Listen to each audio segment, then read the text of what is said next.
受到这非洲地震影响，今年呢是有条件来开放使用油喷。这业者必须都要装这影像的监视系统，车辆也要装 GPS。农业部是表示讲，目前呢全台湾差不多是有6城，拢总是249台这市地场已经完成申请啊。另外，目前呢这猪仔的价销是比疫情之前还阁较低，1公斤是卖87块。那农业部是表示讲，这价销还阁算合理。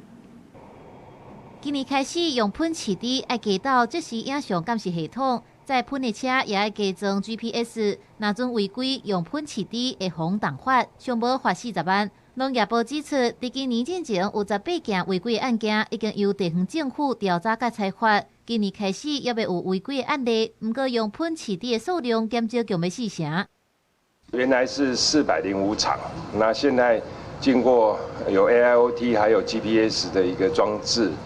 之下，总共有249场。为着防止非洲地震，去年禁止运送、禁止抬猪15天，39万只猪要慢慢消化。农业部指出，原底按算3月底进前，即马应该会当提早到2月底到3月初，就处理好势。若地震进前，猪的价销1公斤是100块以上，无就因为猪的来源较济，这礼拜已经达到90块以下。1月份大概是我们猪价比较低的一个情况啊，我想这几天等哈，大概有更多人吃相关的一个火锅。那我们相信，这个猪价大概87块还是在一个合理的一个范围哈。调这产销是农业部一直在面对的课题。透早伫立法院经济委员会，国民党立委郑正乾以高丽菜做例，讲绩效常常大起又搁大跌，是安怎产销常常起一平，敢互农民先登记种植，方便统计种的面积。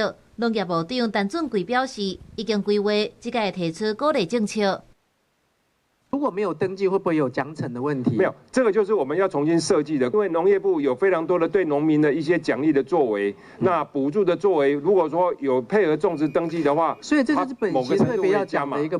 部长陈俊贵表示，高丽菜单位产量面积较悬，拄着风台价销会起数十倍，是种型较特殊的菜式。 过去会用空中的摄影监控种的面积进行预警，一直想要推行，互农民登记种植，毋过拢无成功。毋过即马有改善，按算伫后个月对外公布新版的登记制度。高市新闻采访报道。